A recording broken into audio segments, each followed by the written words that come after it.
শত্রু হয়ে দাঁড়াই যখন লও যে জিনি, এ প্রাণ যত নিজের তরে তোমারই ধন হরণ করে, ততই শুধু তোমার কাছে হয় সে ঋণী। উজিয়ে যেতে চাই যতবার গব্য সুখে, তোমার স্রোতের প্রবল পরশ পাই যে বুকে। আলো যখন আলস ভরে নিবিয়ে ফেলি আপন ঘরে, লক্ষ তারা জ্বালায় তোমার নিশিথিনী। যখন তোমায় আঘাত করি তখন চিনি। সৌমিত্র বসু তার কথা শুরু করছে 92.7 বিগ এফএম এ শরণাগত অনুষ্ঠানে। প্রথমে বিশুদ্ধ সিদ্ধান্ত মতে আজকের দিনটার কথা। আজকে শনিবার 24শে বৈশাখ 1428, ইংরেজির 8ই মে 2021, তিথি চৈত্র কৃষ্ণপক্ষ দ্বাদশী, নক্ষত্র উত্তর ভাদ্রপদ। সূর্যোদয়ের সময় ভোর 5:03 হয়ে 49 সূর্য অস্ত যাবার সময় বিকেল 6:02 হয়ে 21। আজকে জন্মে মীন রাশি, বিপ্র বর্ণ, নরগণ। দিনের বেলা 2:47 গতে দেবগণ। আজকের তিথিতেই তিরোভাব ঘটেছিল শ্রী সুবল চন্দ্র ভারতীর। আপনাদের জানিয়ে রাখি, আজকে 8ই মে 1954 খ্রিস্টাব্দে ফরাসি শাসনমুক্ত হয়ে চন্দননগর পশ্চিমবঙ্গের অন্তর্ভুক্ত হয়। এই 8ই মে তারিখেই 1861 খ্রিস্টাব্দে প্রথম বাঙালি মহিলা চিকিৎসক কাদম্বিনী বসু বা গঙ্গোপাধ্যায় জন্মগ্রহণ করেন।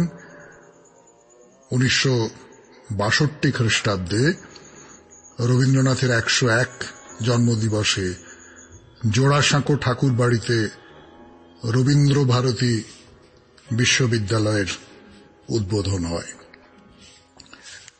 আমাদের হোয়াটসঅ্যাপে চিঠি লিখবার নাম্বার আপনারা সকলেই জানেন, 9831922927। চিঠির গোড়ায় অতি অবশ্যই SG লিখতে হবে। আর আমাদের ফেসবুকের নাম হচ্ছে শরণাগত সৌমিত্র, SHARANAGATA শরণাগত, SOUMITRA সৌমিত্র। এই শরণাগত সৌমিত্র যে ফেসবুকের পাতা, সেখানে প্রত্যেক দিন রাত্রি 9:30টার সময় আপনাদের সৌমিত্র বসু উপস্থিত থাকে লাইভে। আপনাদের সঙ্গে কথাবার্তা হয়, কথামৃত পাঠ হয়, আপনাদের পাঠানো চিঠির উত্তর হয়, আগামীকালের অনুষ্ঠান সম্পর্কে বলা হয়। এই সমস্ত নিয়ে একটা বেশ জমজমাট অনুষ্ঠান হয়। আপনাদের সকলকে স্বাগত তার জন্য। আর একটা কথা একটু বলে রাখি, এই তো এসে গেল 25শে বৈশাখ। 25শে বৈশাখ আজকে আপনি দুপুর 12টার মধ্যে আমার রবীন্দ্রনাথ এই নামে একটা লেখা 100 থেকে 150 শব্দের মধ্যে, 150 বেশি যাবেন না, লিখে একটু হোয়াটসঅ্যাপে পাঠিয়ে দেবেন। আমাদের কাছে বেলা 12টার মধ্যে এই হোয়াটসঅ্যাপের লেখাটা পৌঁছে যাওয়া চাই। তাতে রবীন্দ্রনাথ খুব বড় কবি ছিলেন, রবীন্দ্রনাথ খুব মহান ছিলেন, এই সমস্ত কথা বলবার দরকার নেই। আপনি ধরুন রবীন্দ্রনাথের গান করেন, কোন গানটা আপনার ভালো লাগে, কেন ভালো লাগে? রবীন্দ্রনাথের কবিতা পড়েন, কোন কবিতাটা আপনার ভালো লাগে, কেন ভালো লাগে? রবীন্দ্রনাথকে নিয়ে কোনো গল্প, রবীন্দ্রনাথকে কখনো স্বপ্নে দেখেছেন, রবীন্দ্রনাথ সম্পর্কে কোনো কথা শুনেছেন, এই সমস্ত নিয়ে 100 থেকে 150 শব্দের মধ্যে একটি লেখা চটপট পাঠিয়ে দিন। কালকে সকালবেলা 12টার মধ্যে আমাদের হোয়াটসঅ্যাপে পৌঁছে যাওয়া চাই। আমরা যে লেখাগুলো বেছে নেব সেগুলো 25শে বৈশাখের সকালবেলা শরণাগত অনুষ্ঠানে পড়ব, আর তারপরের অনুষ্ঠানেও পড়ব। যে লেখাগুলো আমাদের পছন্দ হবে, মনে হবে যে হ্যাঁ এগুলো শ্রোতাদের শোনানো যায়, শ্রোতারা শুনতে পছন্দ করবেন, সেই লেখাগুলো নিশ্চয়ই পড়া হবে পরে, 25শে বৈশাখের পরেও। তাহলে এখন একটু গানের পর আজকে একটা বিশেষ দিন, সেই বিশেষ দিনটার কথা বলবো, আর বলবো আজকের অনুষ্ঠান সম্পর্কে। 92.7 বিগ এফএম এ শুনছেন শরণাগত। আমি আপনাদের সৌমিত্র বসু ফিরে আসছি গানের পর। বিগ এফএম এ শুনছেন শরণাগত, জীবনের সহজ পাঠ। আজকে বিশ্ব রেড ক্রস দিবস। খেয়াল আছে নাকি? আমাদের অনেকেরই খেয়াল নেই, কিন্তু রেড ক্রস কথাটা তো আমরা সবাই জানি।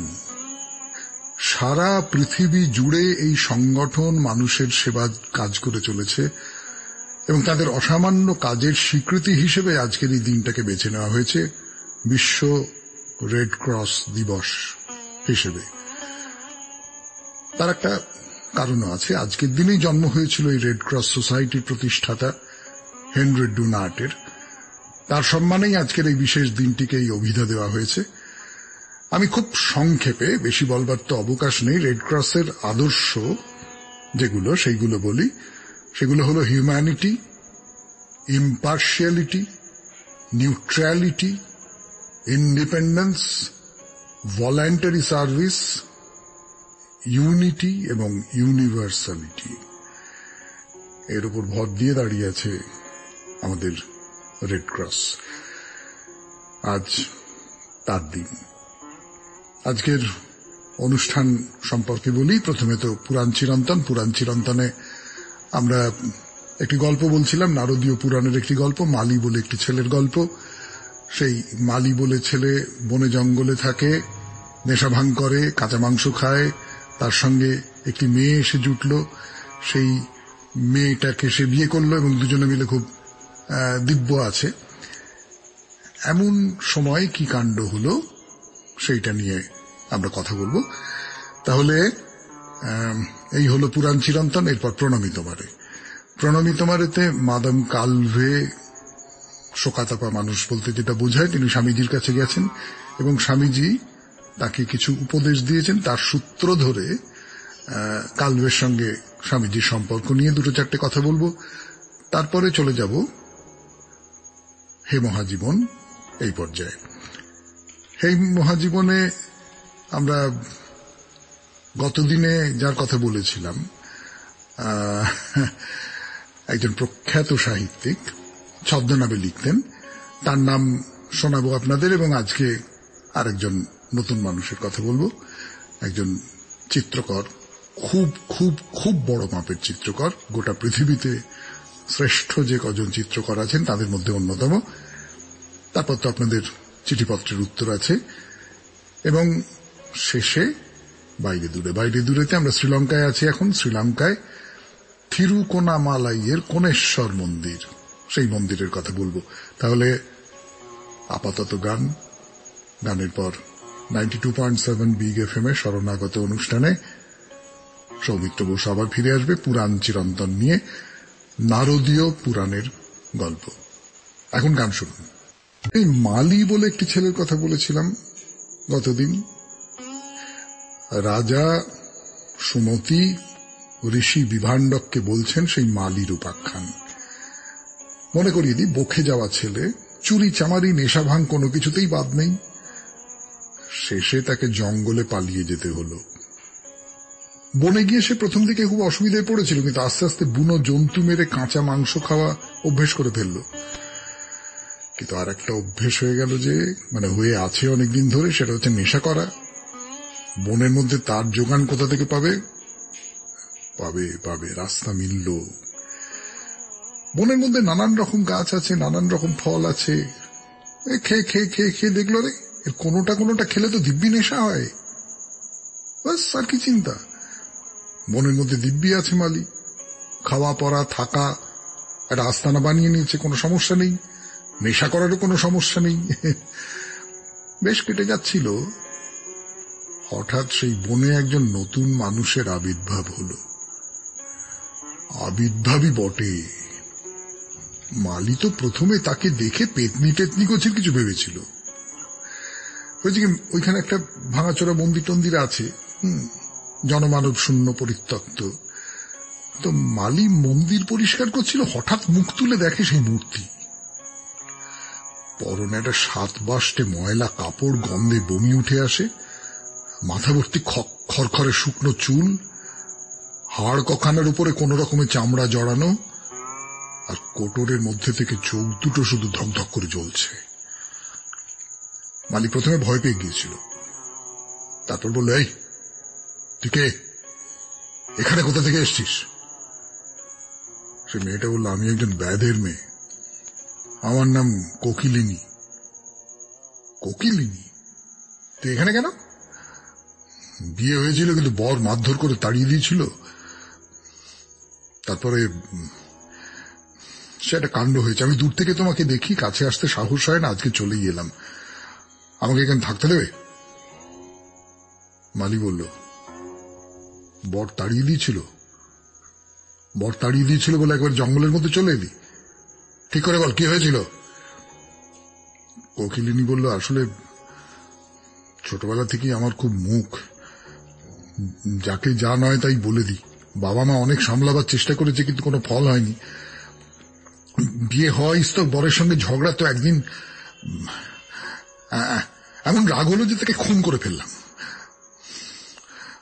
বর আমাকে তাড়ায়নি, আমি তাকে খুন করে ফেলেছিলাম।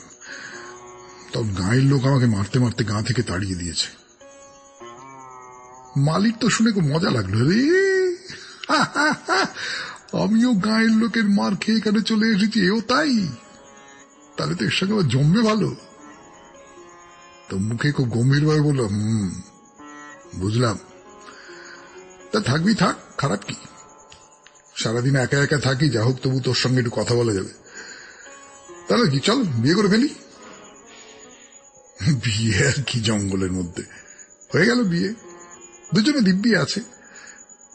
আস্তে আস্তে কোকিলিনীও কাঁচা মাংস খেতে শিখে গেছে, ফলে ভালো খাওয়া দাওয়া হচ্ছে। হ্যাঁ, কোকিলিনীর শরীরে বেশ গতি এসে গেছে। এই পর্যন্ত থাক, পুরাণ চিরন্তন। এরপর প্রণামী তোমারে 92.7 বিগ এফএম এর শরণাগত অনুষ্ঠানে আপাতত গান। আপনাদের সৌমিত্র বসু। এখন বলবো স্বামী বিবেকানন্দের কথা। তো প্রথম দিনে মাদাম কালভেকে স্বামীজি যে কথাগুলো বলেছিলেন, সেই সব কথাগুলো একবার অমূল্য কথা বলেছিলেন। দুঃখ নয়, দুঃখ নয়, আনন্দের মধ্যে প্রবেশ করো, দিনরাত দুঃখের কথা ভেবো না, বলে যেটা বলেছিলেন সেটা কিন্তু সাংঘাতিক কথা। তোমার যে দুঃখ, কষ্ট, শোকের আবেগ মেয়ের মৃত্যুর ফলে মনের মধ্যে তৈরি হয়েছে, তাকে সৃষ্টির দিকে নিয়ে যাও, শিল্পের দিকে নিয়ে যাও, প্রকাশের দিকে নিয়ে যাও। কেন বলছি এই উপদেশটা খুব দামি? নানা রঙের দিন বলে একটা নাটক ছিল, নাটকটা এখনো আছে। আন্তন চেখভের লেখা থেকে বাংলা করে অভিনয় করতেন অজিতেশ বন্দ্যোপাধ্যায়। তো তাতে একটা সংলাপ ছিল, খুব অসাধারণ সংলাপ বলে মনে হয় আমার। সেখানে বলছে যে যে শিল্পকে ভালোবেসেছে সে তো হাসতে হাসতে মৃত্যুর ওপর ডাকাতি করতে পারে। কথাটা ভালো না? যে শিল্পকে ভালোবেসেছে সে তো হাসতে হাসতে মৃত্যুর উপর ডাকাতি করতে পারে।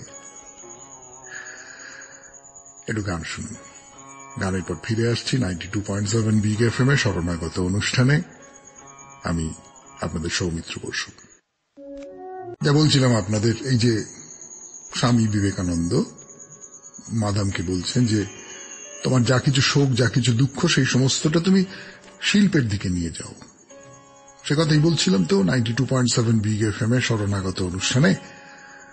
তো এই যে কদিন আগে, এই রবিবার, নজরুলের লেখা 4টে লাইন পাঠিয়েছিলেন শ্রাবণী ভট্টাচার্য ওই শরণাগতের জন্য।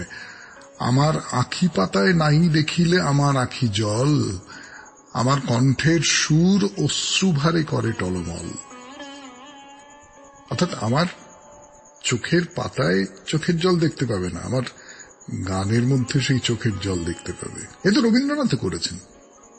ব্যক্তিগত কষ্টকে, স্বজন হারানোর শোককে শিল্পের মধ্যে দিয়ে অনেক মানুষের মধ্যে ছড়িয়ে দিয়েছেন না। শিল্পীরা তো সেদিক থেকে ভাগ্যবান, তারা এমন একটা কিছু করে দেন যেখানে নিজের কষ্টটা শিল্প হয়ে অন্য অনেকের বুকের মধ্যে ধাক্কা মারে। তো স্বামীজি সেই উপদেশই তো দিচ্ছেন কালভেকে, শিল্পের মধ্যে আশ্রয় খোঁজার উপদেশ। মাদাম কালভে এই আশ্রয়টা পেলেন। জীবন তাকে ডাকতে লাগলো। ধীরে ধীরে তিনি স্বাভাবিক হয়ে আসছেন। না, শোক ভুলে যাননি, সন্তান শোক কি আর ভোলা যায়, কিন্তু সেই শোকের যে সর্বগ্রাসী দখলদারি, তাকে প্রত্যাখ্যান করার আনন্দটা পাচ্ছেন তখন। এবং স্বামীজি তাকে আকর্ষণ করতে লাগলেন। না, কোনো সম্মোহনই নয়, একেবারেই নয়, আসলে মাদামকে টানছেন মানুষটা।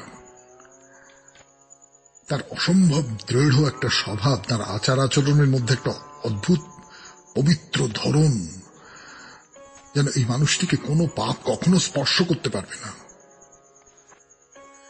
এই একটা আশ্চর্য ক্ষমতা ছিল স্বামীজির। জানেন, তার কাছে যে আর্ত মানুষটি এসেছেন, যে মানুষটি, তাকে প্রথমে ভালো করে বোঝা, অনুভব করা এবং তারপরে তার মতো করে তার স্বভাবের ভেতর একটা শান্তির হাওয়া ছড়িয়ে দেওয়া। আর যেটা আগেও বলেছি, কখনো কখনো স্বামীজি খুব গল্প বলে বলে উপদেশ দিতে পছন্দ করতেন। খেয়াল করে দেখবেন, যারা একটু তত্ত্ব কথা বলতে চান তারা অনেক সময় গল্পের মধ্যে দিয়ে সেটা বলেন না।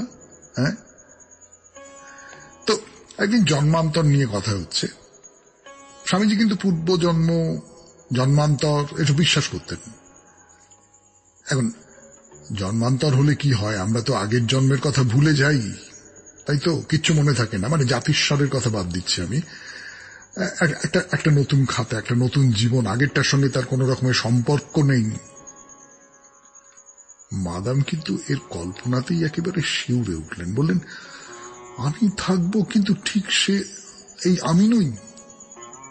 সে আমি আমার এই আমিকে মুছে ফেলে দেবে, এটা ভাবলেই আতঙ্ক হয়তো।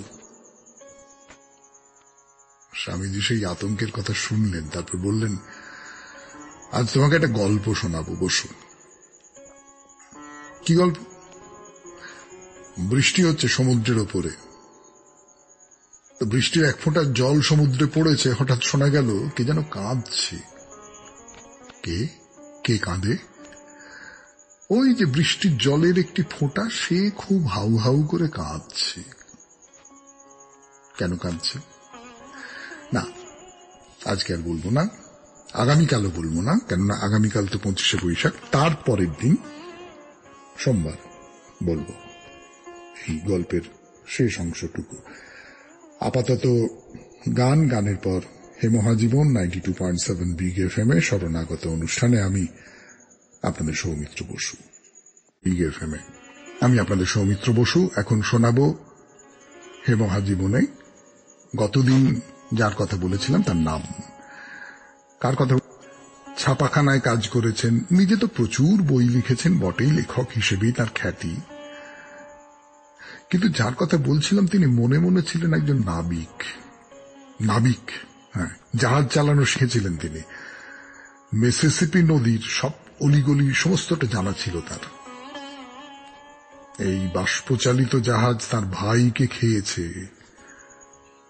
তিনি নাকি সে ঘটনার ইঙ্গিত পেয়েছিলেন স্বপ্নে। অন্য সব লেখার কথা বাদ দিলে তার একটা ছোট্ট উপন্যাস আছে, ছোট্ট উপন্যাস, the old man and the sea. মানুষের স্বপ্ন দেখা, অর্জন করা আর হারানোর অসামান্য গল্প।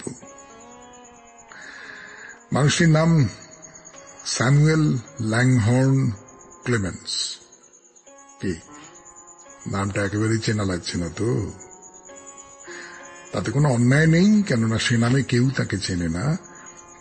সবাই তাকে চেনে মার্ক টোয়েন নামে। মার্ক টোয়েন, জাহাজ চালাবার জন্য যে জলটুকুর দরকার। এরপর হে মহাজীবনের নতুন একজনের কথা 92.7 বিগ এফএম এ শরণাগত অনুষ্ঠানে সৌমিত্র বসু ফিরে আসছে গানের পর। একজন মানুষের কথা হে মহাজীবনে শুনছেন শরণাগত 92.7 বিগ এফএম এ আমি আপনাদের সৌমিত্র বসু। প্রথম মুখ ফুটে শিশু কি বলে? না, আমরা তো সবাই জানি, আমরা সবাই আমাদের কথা বলা মা দিয়ে শুরু করেছি, তাই না? মা। তো আমাদের এই যে মহাজীবন যার কথা বলতে বসেছি আজকে, তার মা একটা কথা বলেছিলেন, অনেকদিন পরে তার ছেলে তখন অনেক বিখ্যাত হয়ে গেছে তারপরে, কিন্তু যেটা বলেছিলেন সেই কথাটা সত্যি বলে মানতে একটু অসুবিধা হয়। মানে সত্যি কথা বলতে কি অসম্ভব বলেই মনে হয় না। এমনটা হতে পারে একেবারে কথা ফোটার বয়সেই তিনি মা ডাকের প্রায় সঙ্গে সঙ্গে আর একটা শব্দ বলতে শিখেছিলেন। শব্দটা হলো পিজ পিজ পিজ। না না না, পিজ কথাটার এমনিতে কোনো মানে নেই, ওটা সম্ভবত ল্যাপিজ শব্দের আধো আধো রূপ। ল্যাপিজ স্প্যানিশ ভাষায়, যার মানে হলো পেন্সিল। পেন্সিল গোছের যে শব্দ তার মাথায় ঢুকিয়ে দিয়ে থাকতে পারেন তার বাবা। বাবা বাবা খুব সুন্দর ছবি আঁকতেন, ছবি আঁকা শেখাতেন। তার ছেলের যে একেবারে বাচ্চা বয়স থেকেই ছবি আঁকায় খুব উৎসাহ, সেটা তিনি লক্ষ্য করেছিলেন। আমাদের এই ছেলেটি যখন 7 বছর বয়স তখন থেকেই তার বাবা তাকে ছবি আঁকা শেখাতে আরম্ভ করে দিলেন, এবং সেটা বড়দের মতন করে। মানে 7 বছর বয়সে বাবা তাকে ফিগার ড্রয়িং বলে, অর্থাৎ কোন একটা নির্দিষ্ট কিছুর ছবি আঁকা শেখাচ্ছেন, তেল রঙে ছবি আঁকতে হাতে খড়ি দিচ্ছেন। মানে একেবারে বড়দের যেভাবে শেখানো হয় তেমনি করে শেখানো হচ্ছে বাচ্চা ছেলেটাকে। এখন আপনি আমি ঠিক বুঝতে পারবো না, কিন্তু যারা এই বিশেষ শিল্পকলাটির ভেতরকার মানুষ তারা তো নিশ্চয়ই এই তেল রঙে আঁকার কথা বা এই যে যা কিছু ফিগার ড্রয়িং, মানে সবকিছুরই তো একটা বয়স আছে। কিন্তু এ ছেলের হাতে সেই বয়স থেকে যেন জাদু ভর করেছে। এর মধ্যে একটা ঘটনা ঘটল। তখন ধরুন আমাদের এই ছেলেটির বয়স বছর 12-13 মধ্যে। বাবা বসে বসে একটা পায়রার ছবি আঁকছিলেন। আঁকা শেষ হয়নি, কি একটা দরকারে তিনি খানিকক্ষণের জন্য উঠে গেছেন। ফিরে এসে দেখেন ওই যে পায়রার ছবিটা তিনি আধখানা করে চলে গিয়েছিলেন, কখন তার 13 বছরের ছেলে সেই ছবিটাকে সম্পূর্ণ করছে। না, এটা তো একেবারে উচিত নয়, কিন্তু রাগ করতে গিয়েও চুপ করে গেলেন বাবা।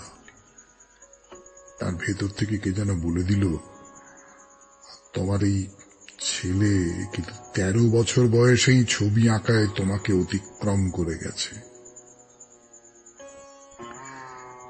এমনি করে দিন কাটছিল। ছেলেটির যখন 14 বছর বয়স তখন হঠাৎ ডিপথিরিয়ায় মারা গেল তার বোন। পুরো পরিবার ঠিক করলো এই বাড়িতে আর নয়, এই ধাক্কা সামলাবার জন্য নতুন একটা জায়গায় যেতে হবে। সেখানে চলে গেল। সেখানকার আর্ট স্কুলে ভর্তি হলো ছেলেটি, ছবি আঁকার মধ্যে ডুবে থাকলে বোনের শোক ভুলতে পারবে বলে। বিশ্ববিখ্যাত একজন আঁকিয়ে, পৃথিবীর শ্রেষ্ঠ কয়েকজন চিত্রকরের মধ্যে অন্যতম। তার নাম বলবো সোমবার। আপাতত আপনাদের চিঠিপত্র, তারপর বাইরে দূরে 92.7 বিগ FM এ শরণাগত অনুষ্ঠান শুনছেন। আমি আপনাদের সৌমিত্র বসু। থেকে কেন মজার সেটা চিঠিটা পড়ি, শুনতে শুনতে আপনারা বুঝতে পারবেন। আজ থেকে প্রায় 52 থেকে 53 বছর আগে শোনা গল্প। আমার ঠাকুমার বাপের বাড়ি হাওড়ার কোনা গ্রামে ছিল। বর্তমানে কোনা হাওড়ার গুরুত্বপূর্ণ শহর। ঠিকই, কোনা এক্সপ্রেস হাইওয়ে হয়ে গেছে। আমরা নাতিরা এক সন্ধ্যায় ঠাকুমাকে জিজ্ঞেস করেছিলাম হাওড়া নামকরণ কিভাবে হয়েছিল বা কে এই নাম রেখেছিল। ঠাকুমা সেই প্রসঙ্গে এক গল্প শোনালেন। আজকের দিনে অনেকটাই গল্পের গরু গাছে চড়ার মতো হয়তো শুনতে লাগবে। ঠাকুমা বলতে শুরু করলেন যে এক ব্রাহ্মণ বৃদ্ধা নিয়মিত প্রতি মাসে অমাবস্যা, পূর্ণিমা ও একাদশীর দিনে বাড়ির কাজকর্ম মিটিয়ে গঙ্গা স্নান করতে যেতেন। যাওয়ার সময় কিছু পদ্মপাতা, ফুল, বেলপাতা, ধূপ, দেশলাই, খুচরো পয়সা, মুড়ি ও বিভিন্ন ধরনের বেসনের বড়া বা ফুলুরি ভাজা সঙ্গে করে নিয়ে যেতেন। দীর্ঘদিন যাবৎ এই গঙ্গা স্নান ওর একটা ধার্মিক নিয়ম হয়ে পড়েছিল। ওই বৃদ্ধা নিয়মিত গঙ্গা স্নানে এলেই তখনকার গঙ্গার ধার পাহারারত ব্রিটিশ শাসক ওর ক্রিয়াকলাপকে বোঝবার চেষ্টা করত। এইভাবেই ওই বৃদ্ধা গঙ্গা স্নান করে পদ্মপাতায় ফুল, বেলপাতা, ধূপ, পয়সা, কিছুটা মুড়ি ও বড়া ভাজা দিয়ে গঙ্গা জলে ভাসিয়ে দিয়ে নমস্কার করে ওই গঙ্গা পাড়ে বসে বাকি অনেকটাই মুড়ি বড়া গঙ্গা জল দিয়ে মেখে খাওয়া দাওয়া করে বাড়ি ফিরত। এটাই বৃদ্ধার দিনভরের খাওয়া। একদিন এক ঘটনা, বৃদ্ধা গঙ্গা জলে দাঁড়িয়ে মা গঙ্গাকে পূজা অর্চনা করছেন। সেই সময় হঠাৎ করে গঙ্গায় জোয়ার আসায় ওই বৃদ্ধার পাড়ে রাখা মুড়ি বড়া ও কাপড় জামা ভাসিয়ে নিয়ে চলে গেল। বৃদ্ধা হতবাক হয়ে চেঁচিয়ে চেঁচিয়ে বলতে লাগলো, হা বড়া, এই কি আমার কপাল চওড়া। সেই হা বড়া থেকেই নাকি হাওড়া শহরের নামকরণ। এই গল্পটা মানে কেমন করে শহরের নামকরণ হয় তাই নিয়ে কিছু লেখাপত্র বইপত্র ইত্যাদি ইত্যাদি তো আছে, থিওরি আছে।